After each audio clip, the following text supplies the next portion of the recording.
Hello दोस्तों, आप सभी को फिर से स्वागत है आपको अपने YouTube channel RBS two point पर। तो दोस्तों, कल का पेपर आपको जो संस्कृत का होने वाला है, आपको लिए मोस्ट इम्पॉर्टेंट सब्जेक्टिव क्वेश्चंस लेकर चले आए हैं भाई, जो कि आपको कल के पेपर के लिए बहुत ज़्यादा इंपॉर्टेंट है। ये सब सब्जेक्टिव क्वेश्चंस आपको बिल्कुल कंप्लीट रहना चाहिए भाई।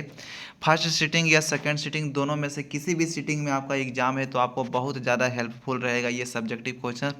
30 सब्जेक्टिव क्वेश्चंस कराने वाले हैं भाई, जो कि लगभग आपको इसी से आपको देखने को मिलेगा सारे क्वेश्चंस, फर्स्ट सीटिंग और सेकंड सीटिंग दोनों में। ठीक है, यदि आप इसके पहले वाले क्लास एक लाइव क्लास चलाए हैं, ठीक है, व्याकरण का टॉप 200 क्वेश्चंस कराए हैं भाई, ऑब्जेक्टिव क्वेश्चंस। यदि आप उसको नहीं देखे हो तो उसको भी देख लीजिएगा। और इसके बाद कुछ देर के बाद ही टॉप 200 क्वेश्चंस का यहाँ पे बुक वाला जो ऑब्जेक्टिव क्वेश्चंस आता है उसको लेकर आएंगे। ठीक है, तो आपको तत्काल में यहाँ पे लास्ट तक इस वीडियो में आपको बने रहना है भाई। आपको सब्जेक्टिव बिल्कुल कंप्लीट हो जाएगा, आपको फर्स्ट सीटिंग और सेकंड सीटिंग दोनों के लिए टॉप 30 क्वेश्चंस उठाएं, जो कि इसमें प्रीवियस ईयर क्वेश्चंस भी और गेस्ट क्वेश्चंस भी ऐड किए हैं, जो कि आपको कल के पेपर में डायरेक्ट आपको इसी से देखने को मिलेगा सारा सब्जेक्टिव क्वेश्चंस। तो देखिए, बिहार बोर्ड मैट्रिक परीक्षा 2023 21 फरवरी संस्कृत टॉप 30 सब्जेक्टिव क्वेश्चंस। अब यहाँ पे देखिए, सबसे पहला क्वेश्चंस का बात किया जाए भाई, तो सबसे पहला क्वेश्चंस आप लोग के सामने यहाँ पे दिख रहा है। हर एक क्वेश्चंस आपको लिए बहुत ज़्यादा इंपॉर्टेंट है, एक भी क्वेश्चंस आपको इग्नोर नहीं करना है भाई। तो देखिए, सारा क्वेश्चंस लगभग आपको इसी से देखने को मिलेगा। तो चलिए आपको ड्रॉ कर करके यहाँ पे बताते हैं सभी क्वेश्चंस का आंसर। तो देखिए, पहला क्वेश्चंस पे आते हैं। पहला क्वेश्चंस है, पटना के मुख्य दर्शनीय स्थलों का नाम लिखें। पटना के मुख्य दर्शनीय स्थलों के नाम लिखें। इस क्वेश्चन का आंसर देखिए आप इस तरह से दे सकते हो भाई, बहुत ही आसान शब्दों के साथ यहाँ पे सभी क्वेश्चंस का आंसर दिए हैं। यदि आप इस क्वेश्चंस प्लस आंसर का पीडीएफ लेना चाहते हो तो इस वीडियो के डिस्क्रिप्शन के मदद से आपको टेलीग्राम चैनल से जुड़ जाना है। ठीक है, एक लिंक दे दिए हैं, तो वहाँ से आप पीडीएफ बिल्कुल आसानी से ले सकते हो। ठीक है, तो पटना के मुख्य दर्शनीय स्थलों का नाम लिखें यहाँ पे। तो देखिए, इसका आंसर आप इस तरह से दे सकते हैं, गोलघर, तारामंडल, जैविक उद्यान, उच्च न्यायालय, सचिवालय, गुरुद्वारा आदि पटना के मुख्य दर्शनीय स्थल है। क्या आपको रटना पड़ेगा? बहुत आसान आसान शब्द है।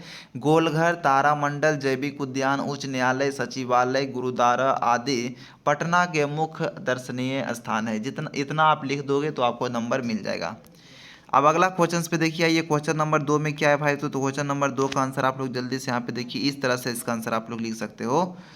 अ, भगवान बुद्ध ने पाटलिपुत्र ग्राम के बारे में क्या कहा था। ये क्वेश्चन भी बहुत ज़्यादा मोस्ट इंपॉर्टेंट क्वेश्चन है भाई। यदि आप यहाँ पे मॉडल सेट या तो क्वेश्चंस बैंक आप पढ़े होंगे तो आपको पता होगा कि कितना बार ये क्वेश्चंस पूछा गया है। आप इस पर ट्रिपल स्टार भी लगाते हो फिर भी कम पड़ जाएगा। ठीक है, भगवान बुद्ध ने पाटलिपुत्र ग्राम के बारे में क्या कहा था, तो इसका आंसर देखिए आप इस तरह से बिल्कुल आसानी से दे सकते हो। इस क्वेश्चन का आंसर क्वेश्चन नंबर 2 का, कि भगवान बुद्ध ने पाटलिपुत्र ग्राम के बारे में क्या कहा था। तो देखिए, भगवान बुद्ध ने पाटलिपुत्र, इसका आंसर आप लोग इस तरह से देंगे कि भगवान बुद्ध ने पाटलिपुत्र के बारे में कहा था कि यह गांव महानगर होगा। भगवान बुद्ध जो थे पाटलिपुत्र ग्राम के बारे में बोले कि यह एक गांव जो है महानगर होगा, लेकिन यह नगर परस्पर लड़ाई, आग और बाढ़ के समय भय से सदैव पीड़ित होता रहेगा। कालांतर में पाटलीग्राम को ही पटना कहा जाने लगा। बुद्ध की कई गई ये बातें सत्य हो रही है। लोग आज भी आग और बाढ़ से प्रभावित है। एक मोस्ट इम्पॉर्टेंट बात आप लोगों को बता देते हैं, यदि ये सब क्वेश्चंस का आंसर आप पहले से खुद आपको पता है तो आप अपना आंसर दे सकते हैं, कोई ज़रूरी नहीं कि ये मेरा आंसर दीजिए। ठीक है, यदि आपको आंसर नहीं पता है भाई तो यहाँ पे आपको इस तरह से आंसर आप दे सकते हो इस तरह के क्वेश्चंस का। ठीक है, तो आपको 5 से 6 बार यदि आप पढ़ लेते हो, केवल आपको पढ़ना है, आपको रटना भी नहीं है, तो बिल्कुल आसानी से आप समझ के पढ़ लोगे तो उसका आंसर आप बिल्कुल आसानी से वहाँ पे आप लिख दोगे। तो यहाँ पे देखिए, क्वेश्चन नंबर 3 पे आइए। 3 में क्या है भाई, तो 3 में जल्दी से आप लोग देखेंगे इस क्वेश्चन का। भगवान बुद्ध ने पटना पाटलिपुत्र के बारे में क्या कहा था, यहाँ पे आपको देखिए समझना है। तो भगवान बुद्ध ने पाटलिपुत्र यानी पटना के बारे में कहा था। पटना का दूसरा नाम पाटलिपुत्र प्राय, जो कि आपको पता है, कि यहाँ यह गांव जो है महानगर होगा, परंतु लड़ाई झगड़ा, आगजनी और बाढ़ के डर से हमेशा घिरा हुआ रहेगा। तो इस तरह से आपको आंसर देना है इस क्वेश्चन का, ठीक है, बहुत आसान शब्दों के साथ।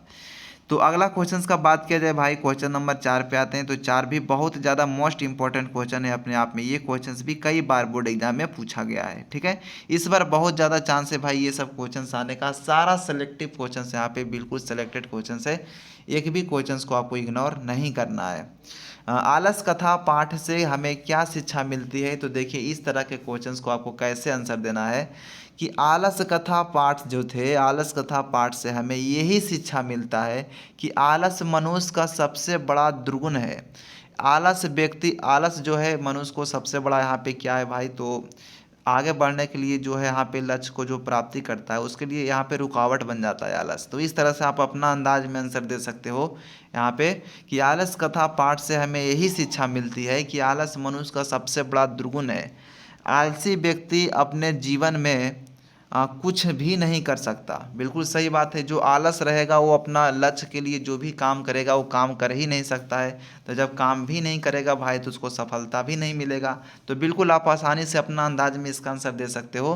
कोई ज़रूरी नहीं है कि इस तरह के क्वेश्चंस का आंसर आपको रटना ही पड़ेगा, ठीक है। आप बिल्कुल समझ के आंसर दे सकते हो। आलस जो है यहाँ पे किसी को लक्ष्य के आगे जो बढ़ना चाहता है उसको आगे बढ़ना ही नहीं देगा, जिसके पास आलस रहेगा। तो कुछ भी करने के लिए आपको आलस को त्यागना होगा, ठीक है। तो इसके विपरीत परिश्रम मनुष्य का सर्वश्रेष्ठ मित्र है। इसके द्वारा मनुष्य अपने जीवन में सब कुछ प्राप्त कर सकता है। आलस यदि आप त्याग दोगे तो जो चाहोगे सो आप कर सकोगे, ठीक है। तो इस तरह से आपको आंसर देना होगा। तो अब अगला क्वेश्चन का आंसर आप लोग बताएंगे भाई। क्वेश्चन नंबर 5 में क्या है, देखिए क्वेश्चन नंबर 5 में यहाँ पे है मंगलम पाठ की विशेषताओं का वर्णन करें। मंगलम पाठ की विशेषताओं का वर्णन करें, ये भी क्वेश्चंस बहुत ज़्यादा बोर्ड एग्जाम में पूछा गया है, आपको पता होगा। तो इसका आंसर यदि आप पहले से जानते हो तो अपना अंदाज में आंसर दे सकते हो, नहीं तो आप देखिए इस तरह से आंसर दे सकते हो भाई। उपनिषद वैदिक कामधेनु के अंतिम भाग के दर्शन शास्त्र के सिद्धांतों को बतलाया गया। सभी जगह परमपिता परमात्मा की महिमा का प्रधान रूप से गायन हुआ। उसी परमात्मा से सारा संसार व्याप्त और अनुशासित है। सबों की तपस्या का लक्ष्य उसी को प्राप्त करना है। मंगलम पाठ में परमपिता परमात्मा को प्राप्त करने के लिए उपनिषद के 5 मंत्र संकलित है। तो बिल्कुल आप इस तरह से आंसर छोटे छोटे शब्दों के मेल से यहाँ पे बिल्कुल आसानी से आप लोग दे सकते हो। अगला क्वेश्चन पे आ जाइए भाई। क्वेश्चन नंबर 6 में क्या है, तो भारत महिमा पाठ से क्या शिक्षा मिलती है? देखिए इसका आंसर आप लोग कैसे देंगे। तो हमारे देश को भारतवर्ष कहा जाता है। वे लोग धन्य है जिनका जन्म भारत देश में हुआ है। यहाँ विभिन्न धर्मों के लोग आपस में मिलजुल कर एकता भाव बनाकर रहते हैं। यहाँ के लोग देशभक्त हैं। हमारा देश भारत प्राकृतिक रूप से सुंदर है। इसकी महिमा का गान देवता लोग भी करते हैं। तो कितना आसान शब्दों के साथ इसका आंसर यहाँ पे हम दिए हैं, ठीक है। तो यहाँ पे अगला क्वेश्चन का आंसर आप लोग देंगे भाई क्वेश्चन नंबर 7 में। तो 7 का आंसर आप लोग को देखिए इस तरह से देना होगा।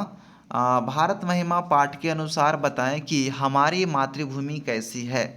तो देखिए इसका आंसर आपको इस तरह से देना होगा कि भारत महिमा पाठ के अनुसार हमारी मातृभूमि स्वर्ग के समान है। स्वच्छ और ममताई से यहाँ खेत उपजाऊ और वातावरण शुद्ध है। तो बिल्कुल आप इस तरह से इसका आंसर आप दे सकते हो। तो अगला क्वेश्चन पे आ जाते हैं भाई। हर एक क्वेश्चन आपको बहुत ज़्यादा इंपॉर्टेंट है। लगभग इसी से आपको सारे क्वेश्चन देखने को मिलेंगे, फर्स्ट सीटिंग और सेकंड सीटिंग दोनों में।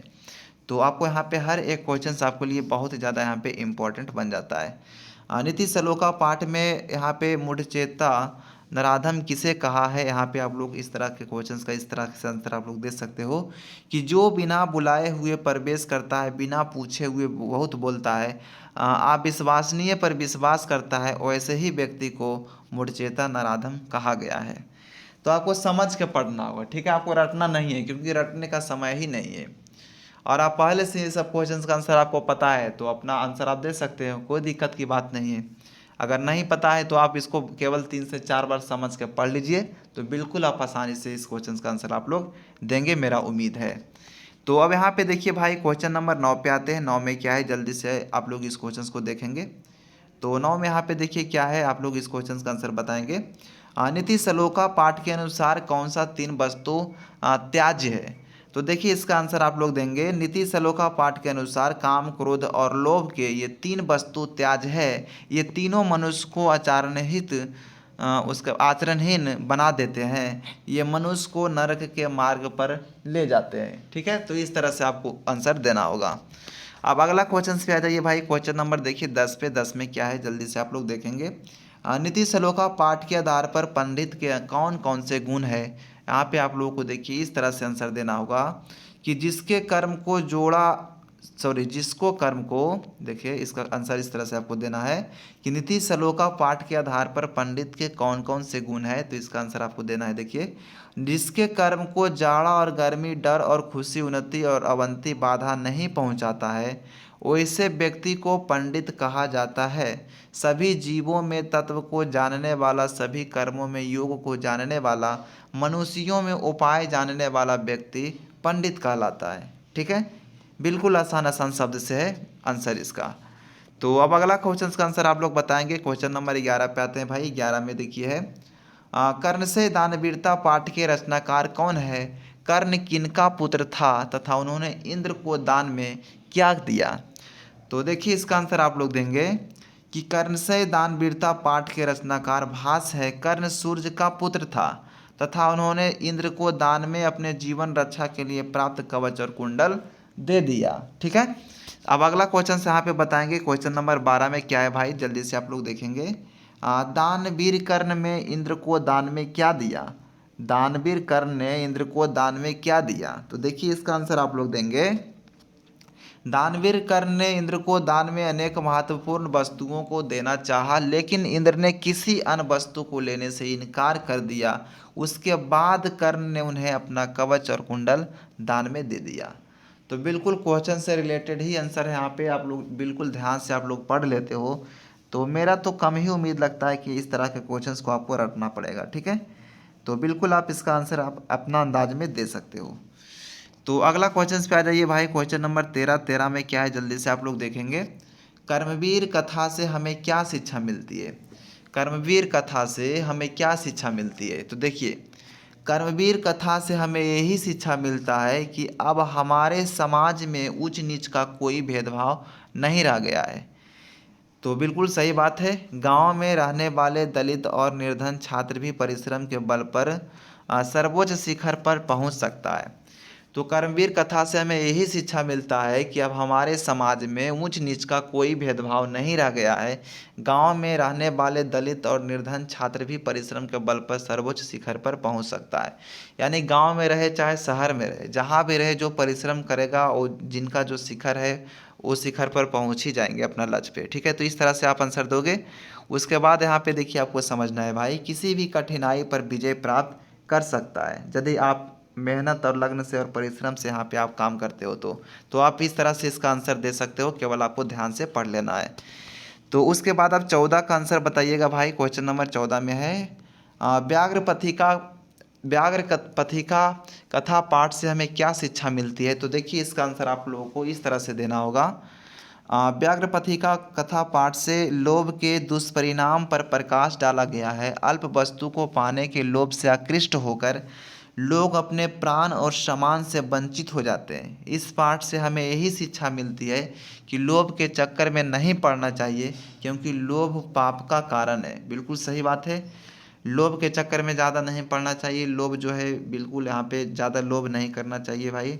लोभ ज़्यादा करोगे तो हो सकता है पाप भी बन जाए। ठीक है, तो इस तरह से आपका अपना अंदाज में आंसर देना होगा। तो अब अगला क्वेश्चन पे आइए। क्वेश्चन नंबर यहाँ पे देखिए 15 को आप लोग समझना है। 15 में क्या है, तो स्वामी दयानंद मूर्ति पूजा के विरोधी कैसे बने। तो यहाँ पे देखिए स्वामी दयानंद के घर में कर्मकांड के प्रति आस्था थी। एक बार महाशिवरात्रि के दिन स्वामी दयानंद ने देखा कि भगवान शंकर की मूर्ति पर चढ़कर मूर्ति पर चढ़े हुए प्रसाद को एक चूहा खा रहा था।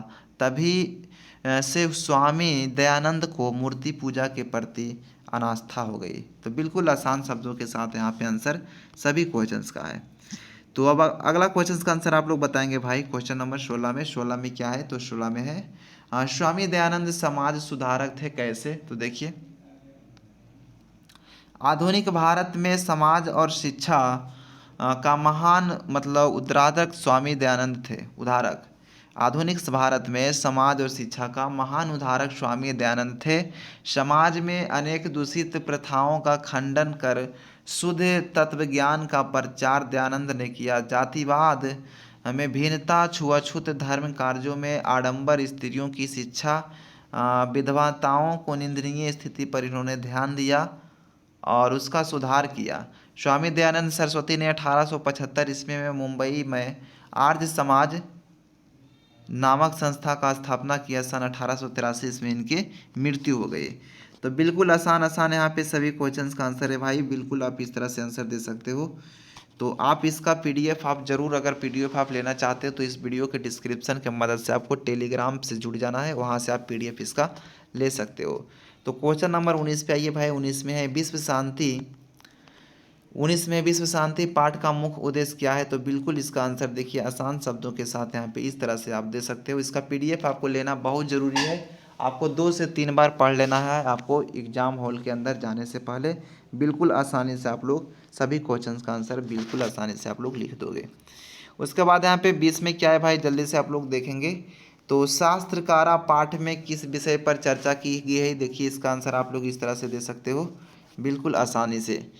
उसके बाद यहाँ पे 21 में आ जाइए। 21 में क्या है? तो वेदांग कितने हैं उनके नाम लिखें। तो देखिए वेदांग 6 है, ठीक है। शिक्षा, कल्प, व्याकरण, ज्योतिष, छंद और निरुक्त, आपको पता होगा।